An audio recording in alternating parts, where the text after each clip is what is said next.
Hi guys, it's Brownie from Manhattan, New York, and I know it's been a while. I do apologize. This is a what's in my hospital bag edition for baby number 6. Her name is Micah Angelie Ann Hamilton. Her due date is, excuse me guys, December 21st, 2023. Excuse me. I'm going to also upload a video after this, checking in pregnancy edition, how many weeks I am, and symptoms I've been having, and so on. So, done with this video, share it, like it, subscribe to my channel to stay updated with me and my life. Be blessed as I'll do the same. Again, this is Brownie from Manhattan, New York. Let's get into it. So, as you guys know, I like these duffel bags personally because they have a strap, or they have a wrist. You can hold it in your hand, or you can put it around your body.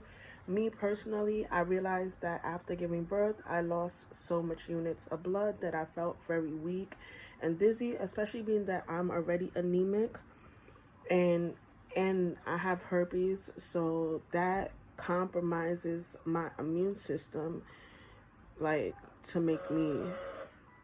If you guys hear that sound in the background, that's my Descom 7.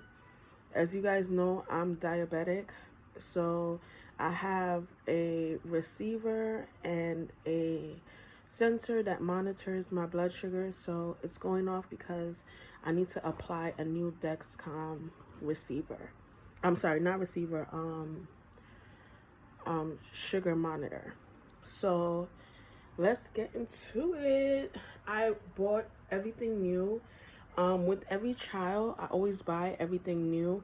I never do pass me downs or share clothes with my kids. I could, because I keep their clothes in good condition, but I just don't. So let's get into it. We have this bag. Let's get into the specs of this bag. This is a Puma bag, and it says this is called the Foundation Duffel.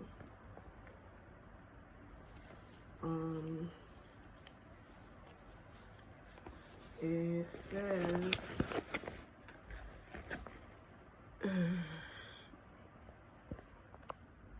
hold on, let me see if I could tell you guys. I personally bought it at Vim, but I'm trying to see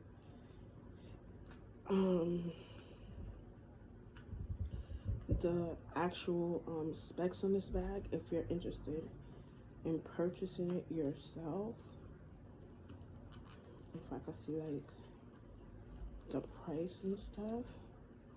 I don't know.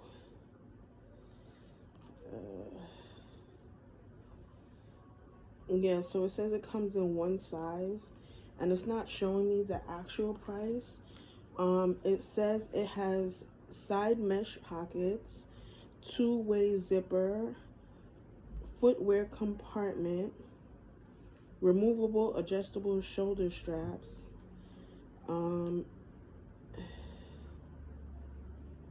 That's what it says. So let's start with what I have in the side.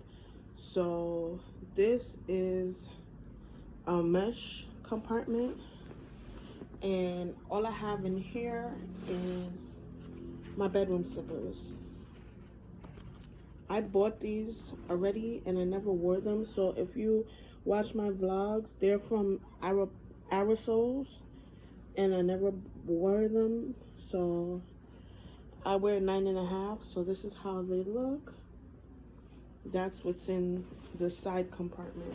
I think I have it in the wrong compartment. I think it belongs in the other compartment. Is the shoe compartment.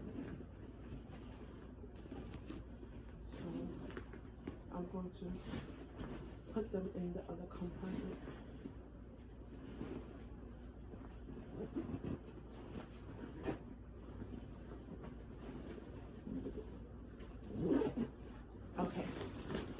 So I have them in this compartment.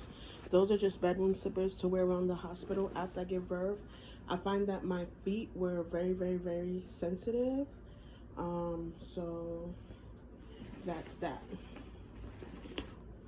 Inside of the bag, this is how it looks. That's how inside of the bag looks.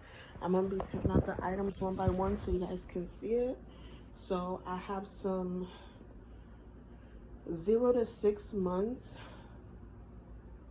Oxotex Confident socks, 8 pairs, and that's what that looks like.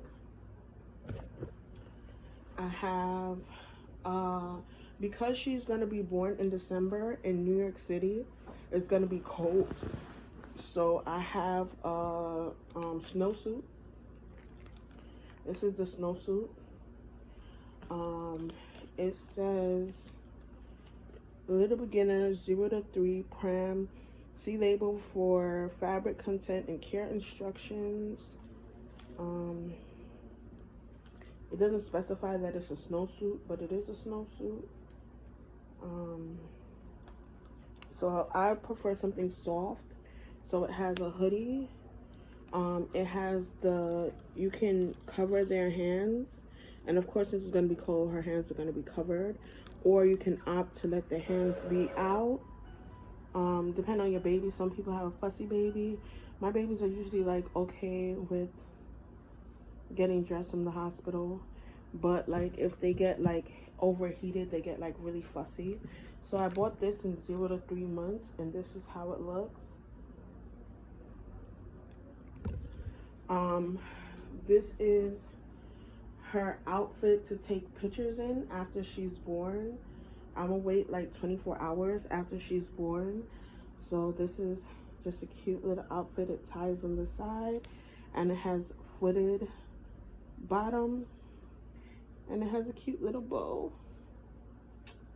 And so that's to take pictures. This is my bra to go home in. This is called Dan Skin, and it's a recycled microfiber bra, and it's in the size extra large, and it goes for $54. It said this garment is made from over 50% recycled material and uses low impact dye materials. Recycling fiber helps to prevent excess plastic from ending up in landfills. It says all packaging is 100% recyclable. It says changing the planet begins with all of us. Together we can reduce our carbon footprint. Thank you for partnering with us to promote a wellness for the mind, body, and planet. #BeMoved. So this is that. In case you want to order this product. So this is how it looks. It's so cute. It has scalloping all around, and it's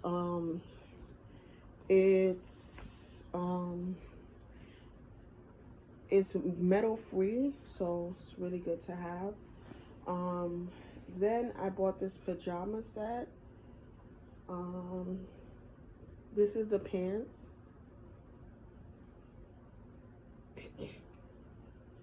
This is the pants. Some people like to bring a pajama set for every night. Being that I'm having vaginal birth, excuse me, I was told my stay is supposed to be 2 nights and 1 day. So the day that I give birth, that's the first night, and then 1 more night after that, and the next day I'm supposed to be getting discharged. So I'm only bringing 1 pajamas, and this is a short sleeve, and it's buttoned down, so it's easy for me to breastfeed because I will be breastfeeding. So this is what this looks like. I really like the pattern because it's pink with flowers, and of course she's a girl. So this is by the brand Lucky. This is the Lucky brand. Um, that's the set. This, uh, this is her going home outfit. Super uber cute. It has a little vest. It has a onesie, and it has these. It has a sweatpants that comes with it. And this is by the brand Chickpea, and this is 0 to 3 months. I purchased that from Marshall's. Then I have some Softy Dry Hair Formula Bergamot Hair Dress and Pressing Oil, because I wash my hair every day. And I realized that after I gave birth, I sweat so much, like during the birthing process, that it was completely ridiculous. So I was dying to take a bath. This time I'm kind of iffy, flip floppy, if I'm going to get the epidural. So I've decided that I'm going to tie my tubes and burn them. So I won't be having any more kids. This is my last kid. I had 6 amazing pregnancies, 1 abortion, and I'm gonna have 1 boy and 4 girls, and I can't be more grateful. So that's what I'm going to be doing.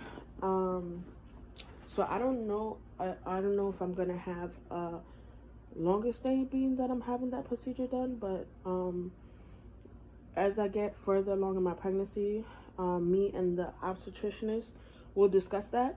So I bought this toothbrush with a toothbrush cover and toothpaste. I bought this Nivea Soft Refreshing Moisturizing Cream for my face, but it says it can be used on face, body, and hands. So I bought it as a facial lotion, as a facial moisturizer. I'm gonna be packing a serum because I like to wash my face with my face soap and then use a serum and then use a moisturizer. And if I can find a toner, I'll be buying a toner as well. I find that there's this overwhelming smell of blood after you give birth, and it just seems like you can't get it off of you until you stop.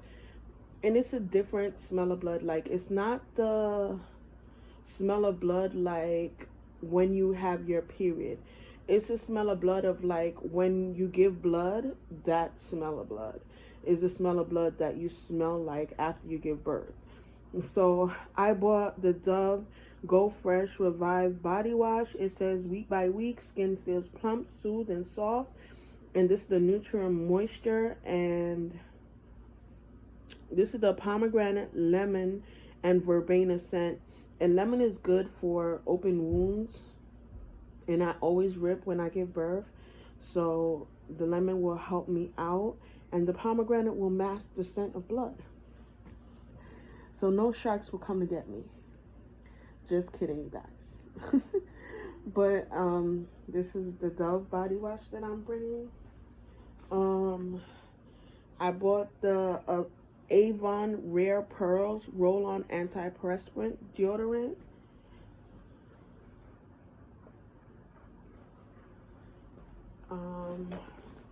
I bought the Love Beauty and Planet Oceans Editions. And this is the Marine Algae and Eucalyptus Marine Hydration Body Lotion. And it says to please recycle the bottle as a small act of love for the ocean. This is the bottle. I don't really like using perfume because I don't know how sensitive the baby's skin is going to be. So I just picked up this rose water. Rose water is a natural water. It's water, rose, fragrance, sodium, bentonite color, and DNC red. So, you know, and you usually use rose water when you have a kid. instead of perfume, so that it's not as, rose water is derived from soaking roses in water, and the water that comes from that is how you get rose water. So this will be my fragrance. I brought 2 underwear. This is the Vince Camuto, however you want to say it. The Vince Camuto underwears. This is one. You only actually really need like 1 underwear when you're going home, but I brought 2 just in case. So this is how that looks.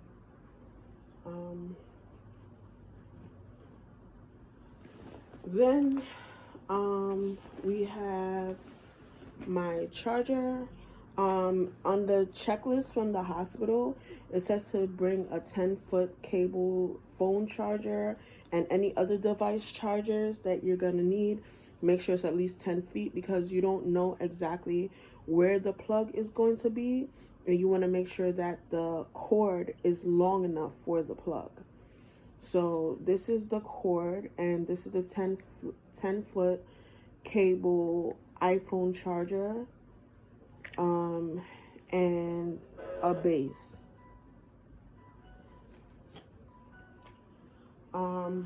I bought this shirt. This is the Beverly Hills Polo Club in a size large. It's super cute. Again, I get hot really fast. So, and especially after giving birth and producing milk, I found I was really, really hot.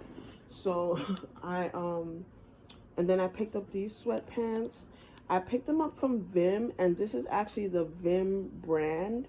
It's called Vim Vixen, and I picked it up in a 2X. Their sizes go all the way up to a 3X, a 4X, I believe, if I'm not mistaken. So this is the 2X, and it was $12.99, and this is the brand Vim Vixen. And this is how these look. It has pockets on the side, and it has 1 pocket in the back, and this is how it looks. It's really cute. On the bottom it has like perforation. So, and last but not least, I have the top for that sweatsuit, and it's just a basic hoodie with a zipper, and this was $14.99, and this is also in a 2X, and this color is burgundy, and it's also from the brand Vim Vixen. So that is it for my hospital bag. What I'm packing in my hospital bag for my last child. I never thought I would say this because honestly I wanted 10 kids. My grandma has 10 kids, and I wanted 10 kids. And I kind of started off rough because I have 4 baby fathers. All of them are older than me. My first baby father is the father for my son, Micah. My second baby father is the father for my daughter, Michaela. My third baby father, I had an abortion with his child. My fourth baby father is Micah Angela's father, Micah Angelina's father, and this baby that I'm carrying now, father. So I've had a good run, and I'm grateful. If you guys know me personally, I told you guys I would never have 2 child with the same man if he wasn't acting the way I felt that he was supposed to be treating me. I would never carry his child again. But turns out I lied. I have I'm having 3 kids with the same guy. Like, and I've never been with somebody for 6 years. This is my longest relationship. And I know I'm only 32. You guys are like, oh, you have your whole life ahead of you. You're only 32. But you also want to know what love is like. Like, regardless of being 32 or whatever the age is, you want somebody to love you, respect you, and treat you good. No matter what age you are.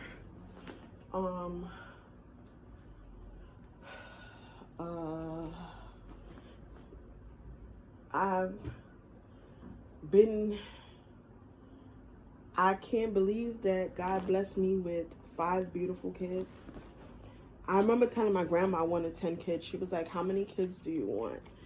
After my first one, and I got pregnant, after I had Micah, and I got pregnant 14 months later, because Micah and Michaela are 14 months apart, she was like, she sat me down and she was like, okay, how many kids do you want?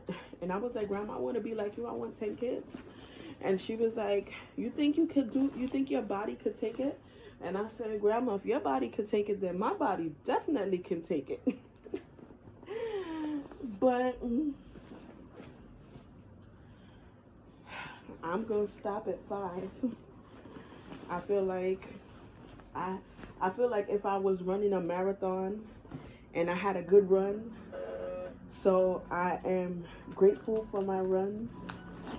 I will not be, as I told you guys, I'm broken up with my baby father. We made it to exactly 6 years. Our 6-year anniversary was October 8th.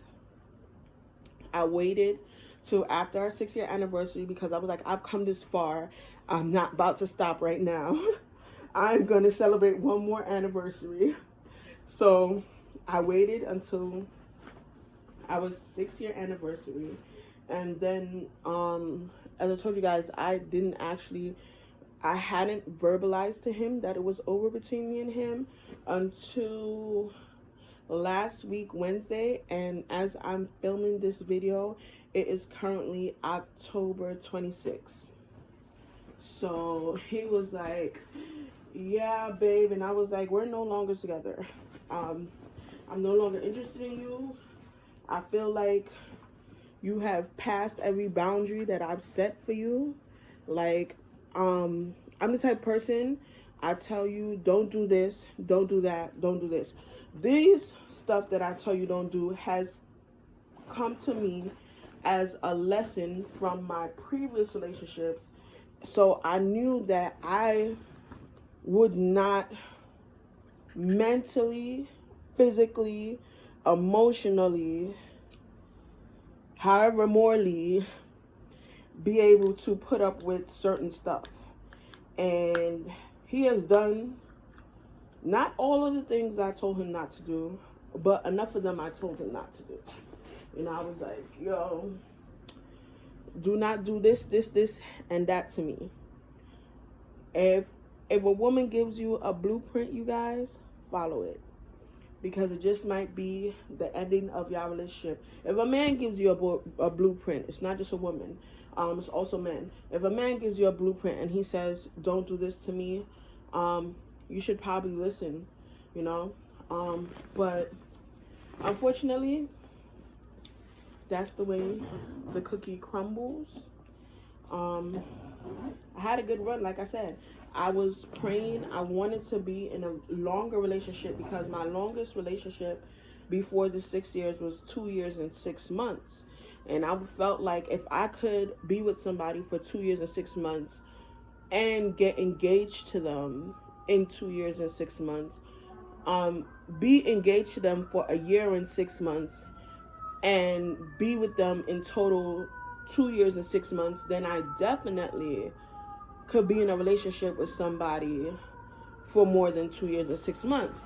So, but now, what I'm doing is I've been staying abstinent. I haven't had sex in 5 months. I'm currently 8 months pregnant.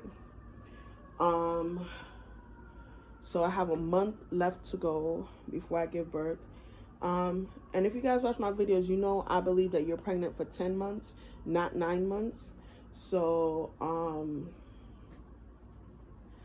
I have, you would say, another 2 months because I'm 8 months pregnant. I want to give y'all a close-up on the bump. What else?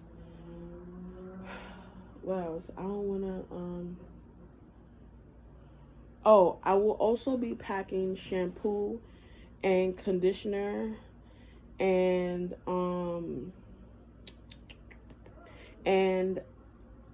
I don't need pacifier because the hospital that I personally go to, they give you a pacifier for the baby. So I don't need a pacifier. But I need to put a receiving blanket in here and a regular blanket to cover the car seat.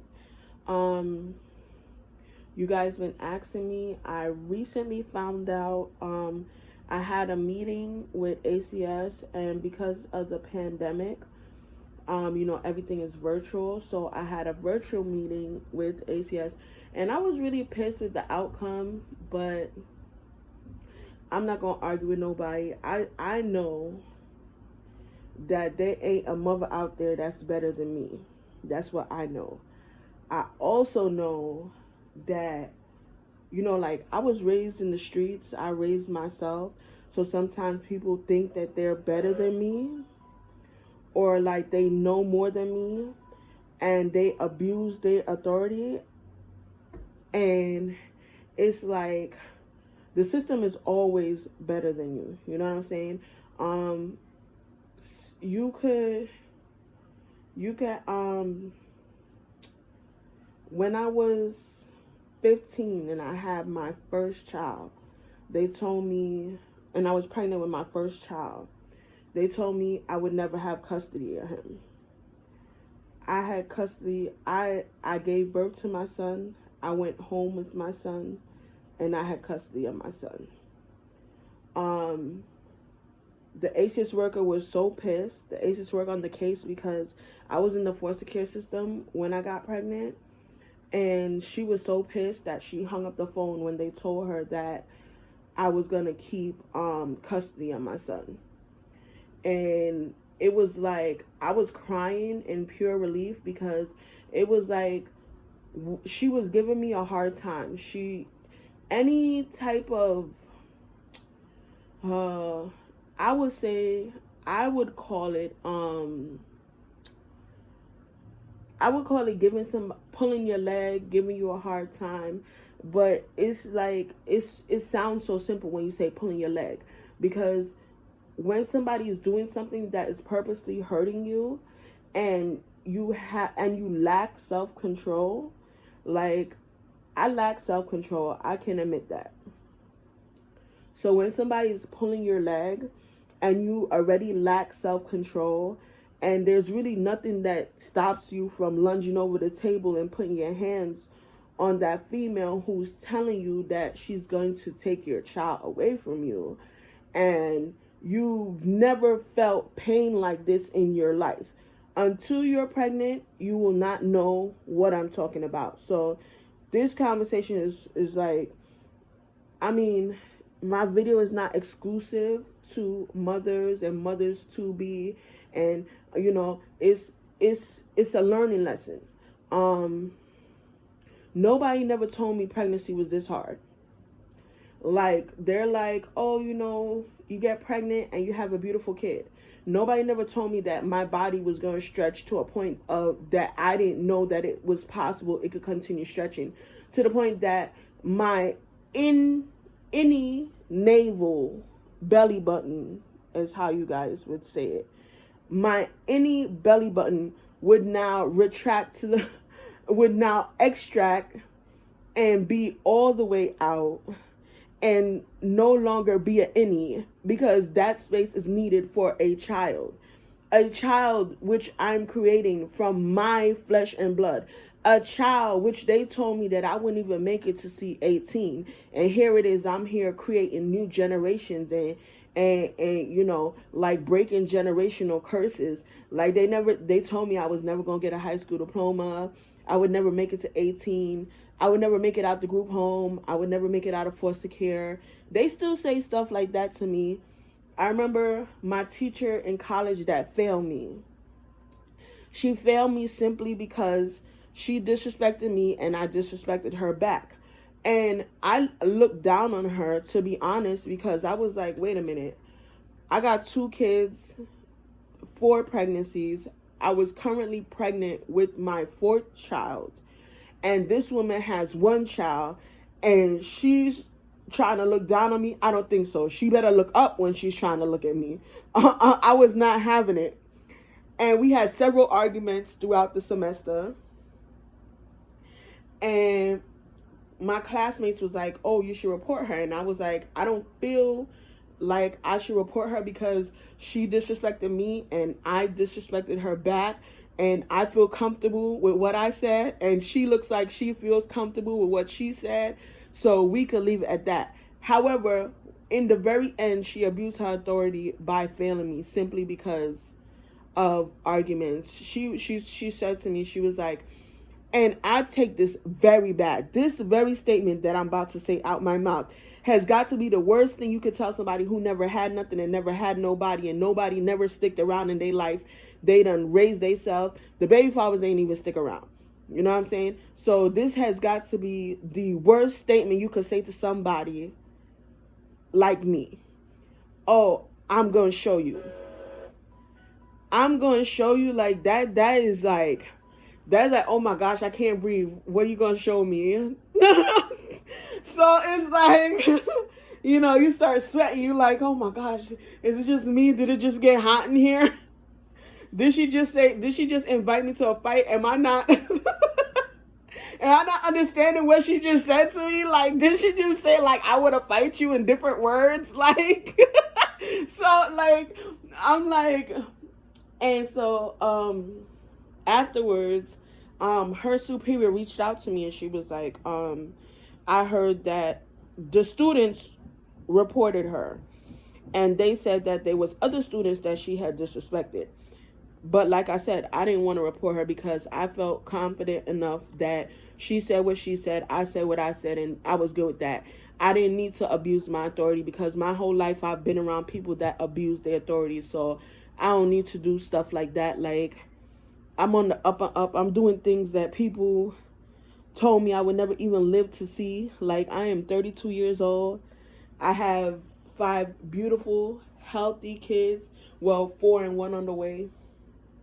Beautiful, healthy kids. And it makes people mad when I say that. Like, I live in my own 2-bedroom apartment for the past 14 years. I have not lived with my mother since I was 13 years old. My mother never really raised me. If you watch my videos, you'll see where I tell you my mom, she's an immigrant that immigrated to New York from Jamaica, West Indies. So she worked her behind off all the time. So when I wasn't in after school, the time that I was with her, when I wasn't in school or after school, then I was with a nanny. And when I wasn't with a nanny, I was with a family member. And when I wasn't with a family member, I was with a sibling. They would watch me. And my mom would come home at 10 o'clock at night. My mom, she still works for New York City in hospitals.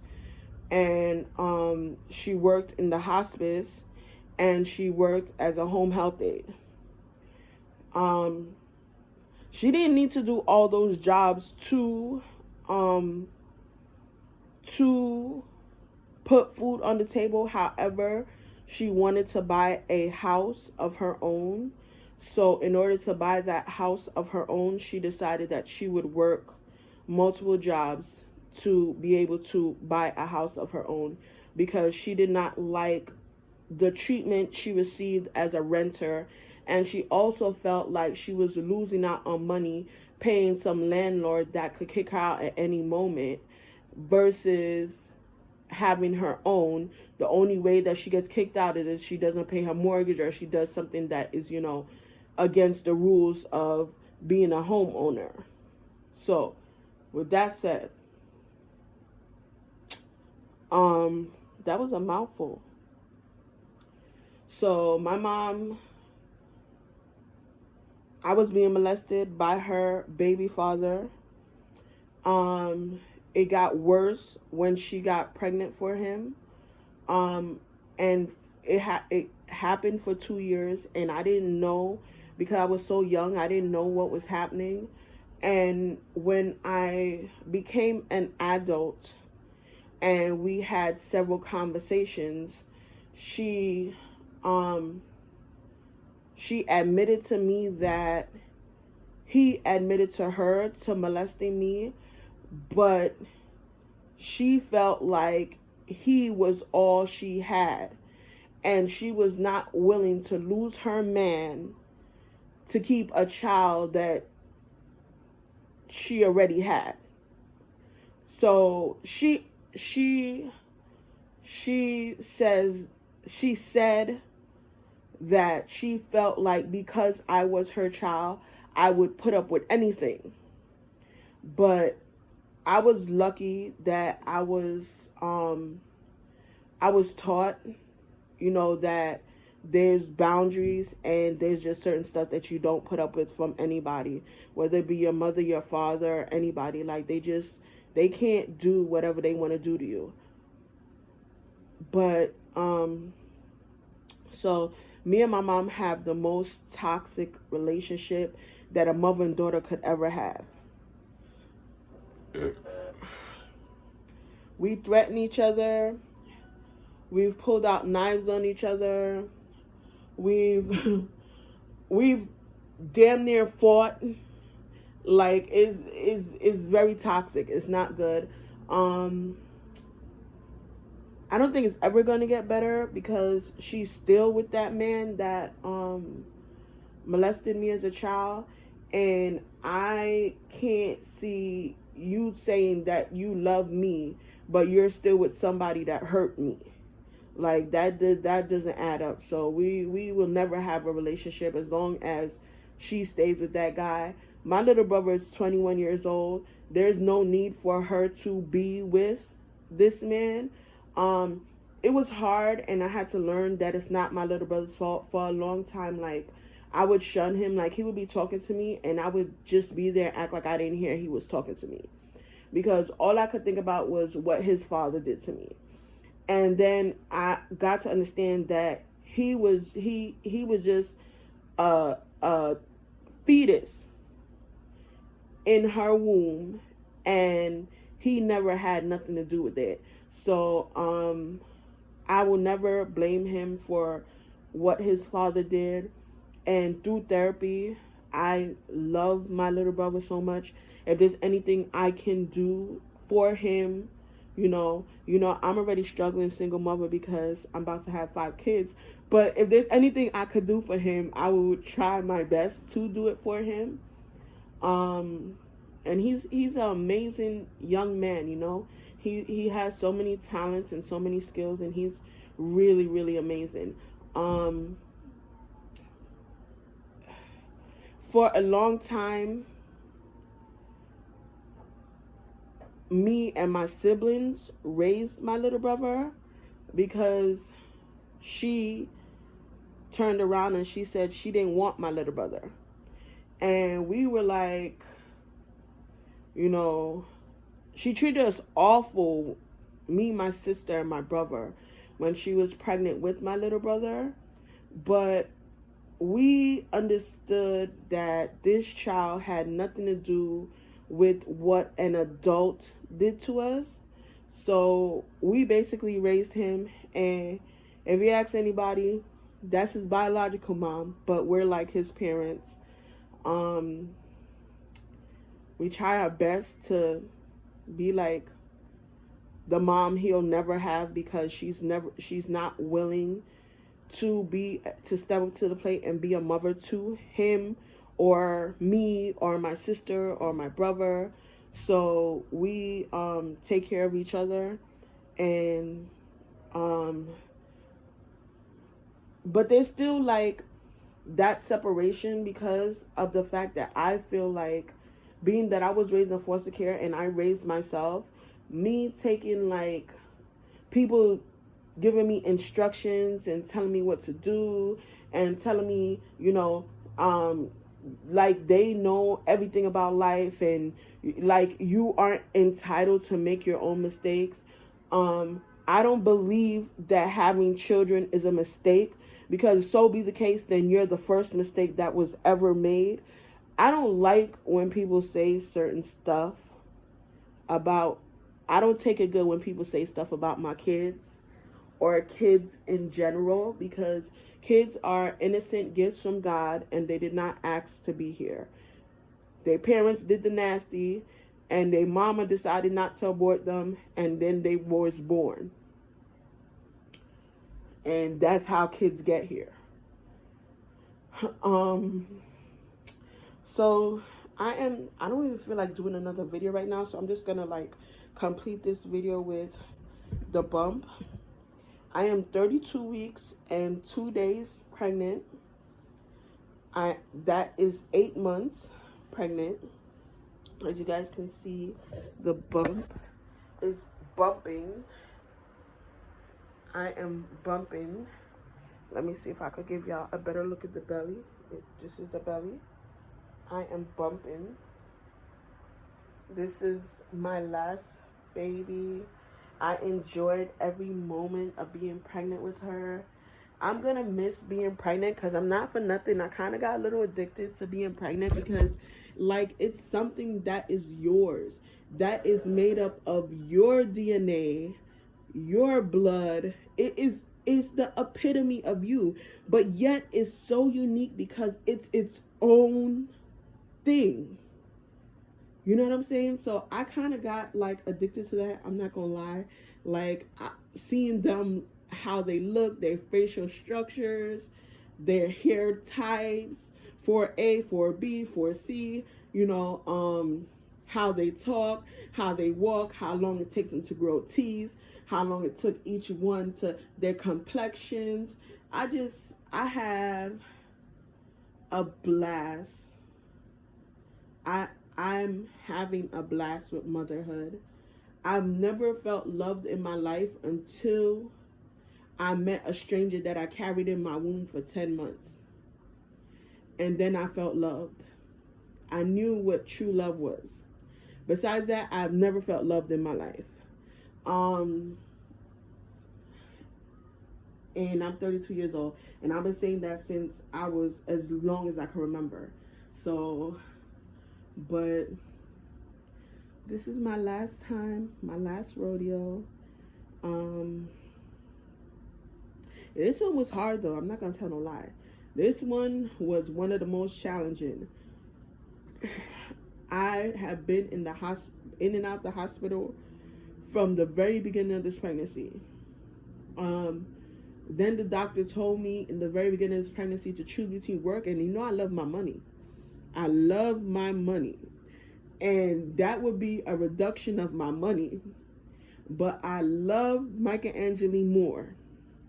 Even though I didn't even know if she was gonna be a girl or a boy, if it was one or two, it was just because twins do run in my family. So, hand clap for those mothers out there that carry multiple children at once, because Lord knows I feel like I am dying. I've been getting about 3 hours of sleep ever since 2 weeks ago, because I'm very uncomfortable. I can't lay on my back too long, can't lay on my side too long, can't lay on my stomach too long. How am I going to sleep? I've gotten so creative with the bed and the pillows, making like a fort so that I could be comfortable enough to fall asleep. And then I'll fall asleep and I feel like vomiting. Then I'll fall asleep and I get dizzy. Then I'll fall asleep and some part of my body is numb. So it's like I am so ready to meet this little girl. I'm in no rush for her to come ahead of how long she needs to stay in my womb until it's time for her to be born. As I was telling you guys, I had the conversation with ACS, and they decided that because I slapped my now 5-year old, at the time she was 4 years old, because I slapped her in the face for disrespecting me and running across the street, and I didn't do it in malicious. I didn't do it with malicious intent. I actually did it because I was hurting. Like, I was literally crying when I slapped her, because all I saw was my child that I carried for 10 months almost could have died, because she ran across a street with two-way traffic while I was holding her younger sibling's hand, while I was holding Micah Angelina, the 2-year-old's hand, who was having a fit because she couldn't run. And I was telling the 5-year-old, Micah Angela, who's now 5, I was telling Micah Angela, don't run. And we agreed that she was going to walk next to me and I was going to let go of her hand. And so when I let go of her hand and we talked again, we said, okay, you're going to walk next to mommy. Mommy's not going to hold your hand, but mommy's going to hold Micah Angelina's hand because Micah Angelina's younger and you don't want me. She was having a fit because I was holding her hand while we were walking. She wanted to walk by herself because at 4 years old, going on 5 years old, you have a fit when mommy holds your hand when you're walking. So she was having a fit and we agreed to stop this tantrum and she would walk next to me. Honey, who was I kidding? The little girl ran across the street. And I was so upset. Like, my heart was palpitating. I haven't experienced this in years. Micah did this to me when he was a child. Micah's now 15 years old. So I hadn't experienced this in I want to say 14 years. I hadn't experienced this in 14 years. So I got my feet wet in a way that was not comfortable to me. And so I was so mad, and I took her and I put her in the car, and I told her, okay, you cannot do that. And she says to me, so what you going to do about it? And I say, Micah Angela, I'm talking to you. Why are you being disrespectful? And she says, that's all you ever do is talk to me. You never do nothing about it. So I don't know why you're sitting here.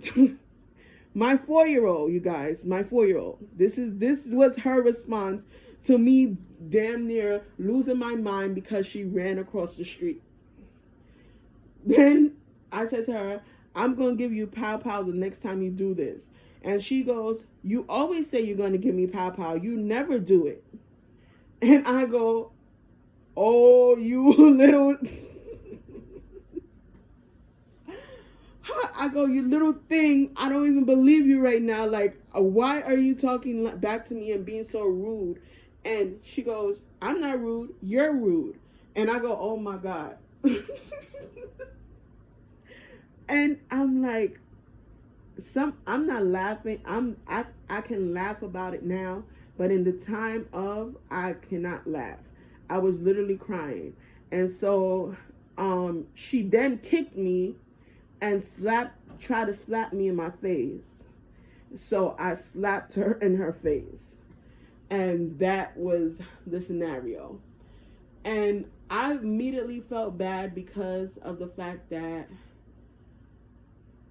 I have full custody of Micah Angela and Micah Angelina. However, they don't live with me.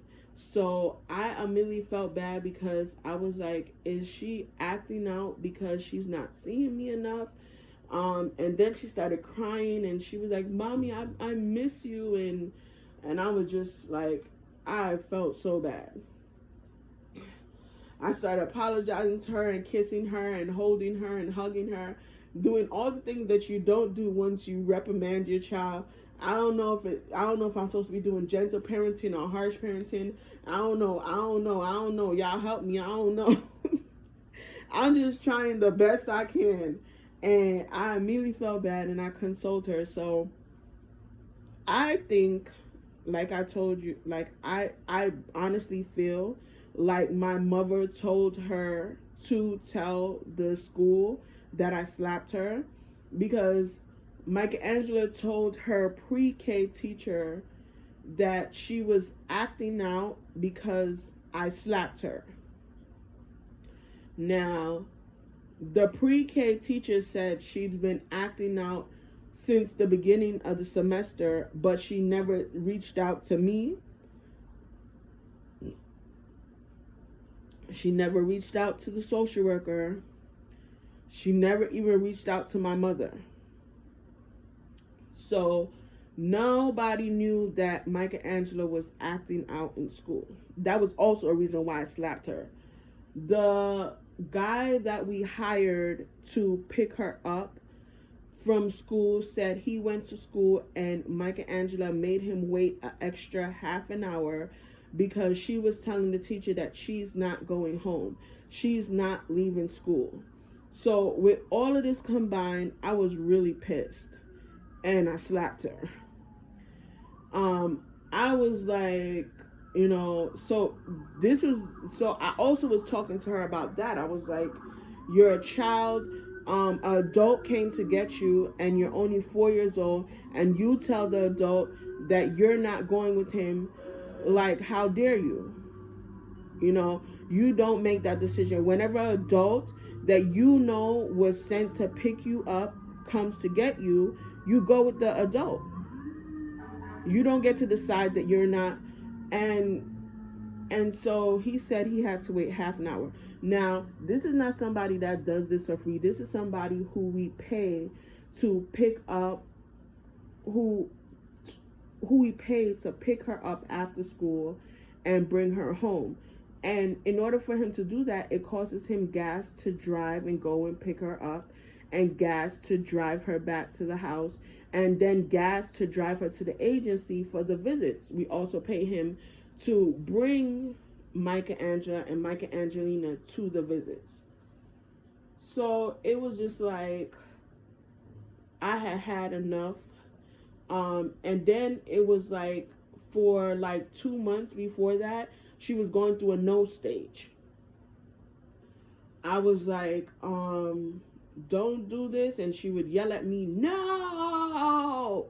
And I used to be so embarrassed because everybody looking at me, wondering why this child is yelling at me, and people was shaking their head. People is judgmental, and you feel that, So it was just like, all of that was overwhelming, and I slapped her with the open hand, once on her cheek,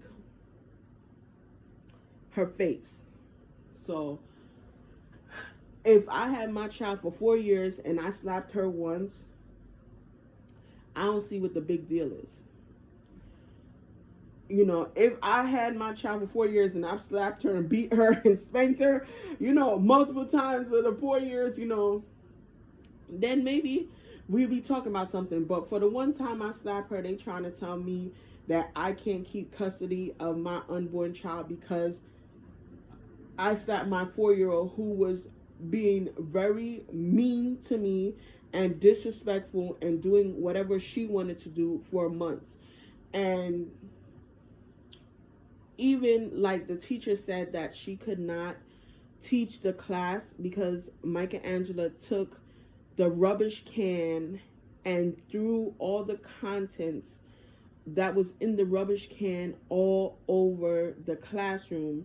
So she had to evacuate my 4-year-old. I was so embarrassed to hear all of this. It was just like, I'm like, when's the story going to end?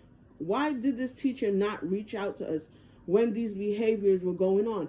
I was seeing bits of these behaviors, and I just felt like it was because of the fact that she understands that I'm her mom. She understands she's supposed to be home with her mom, but she's living with her grandma, so she can't really understand why this is happening.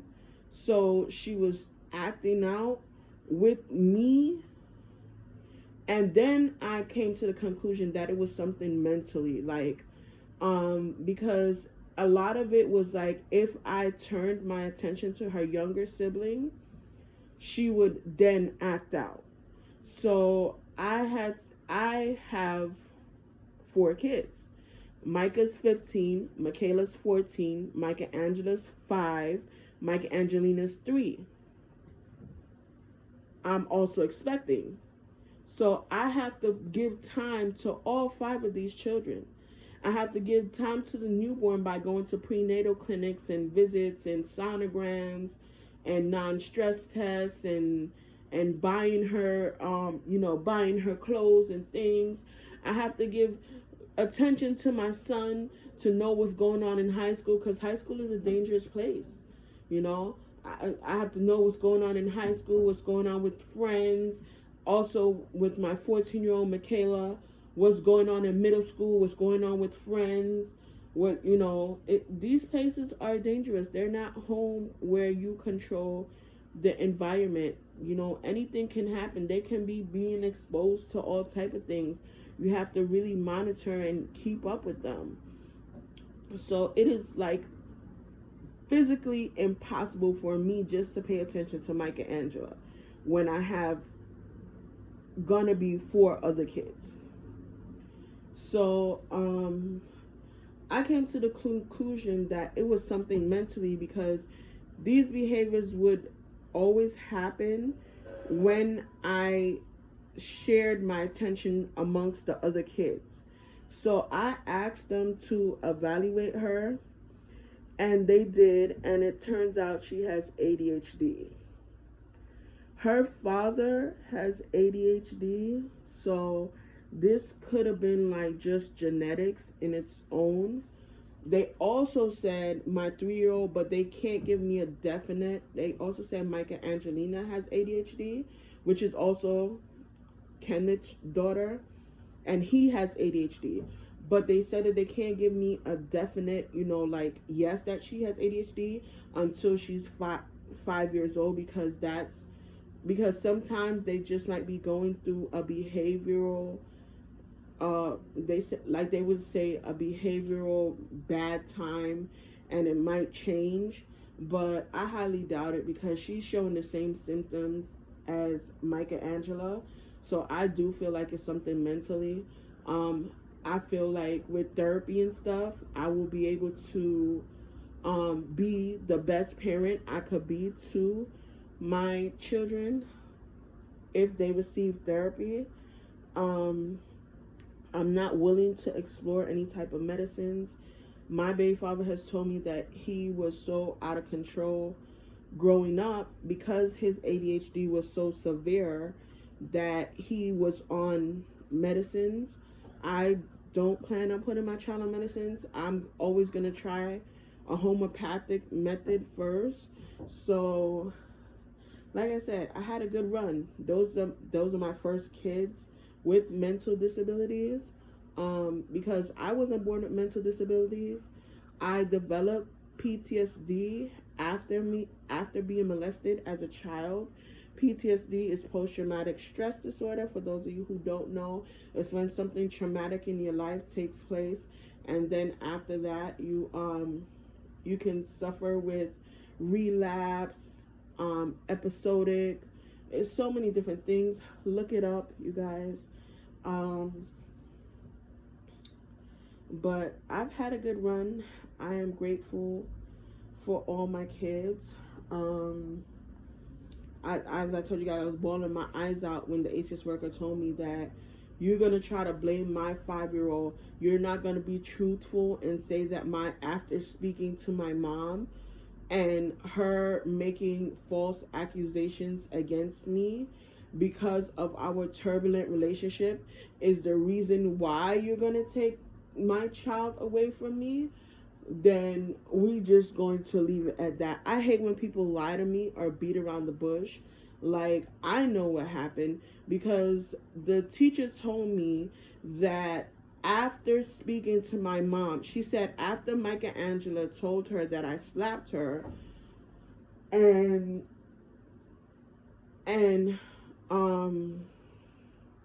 she said after Michelangelo told her that I slapped her,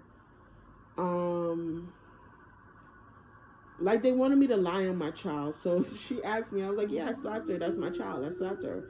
I slapped her with an open hand. That's the first time I hit her, but she deserved it. She well deserved it. So so after so she told me after speaking to my mother, my mother told her that I don't have custody of my children. I do. My mother told her that she's in the process of adopting my children. She's not.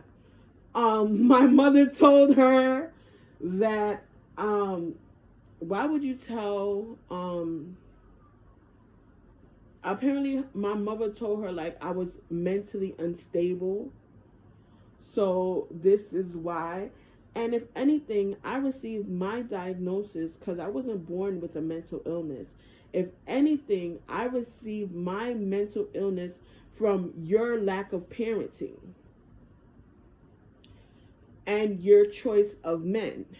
So if I am mentally anything, it's because of you. So whenever you want to say certain stuff, just remember that you're gonna be you're gonna be implicating yourself and basically saying that I'm a horrible woman. Because what woman would continue to sleep with a man that tried to sleep with her child at the ages 8 to 11? Who does that? And still stays with them 21 years later. You know, kick their child out and stays with that man for 21 years. Because they gave her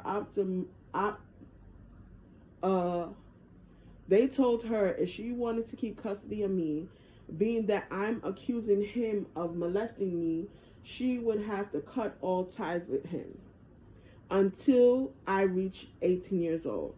She refused. She told them they could take me out of her house. She was not going to cut ties with him. So because of that, I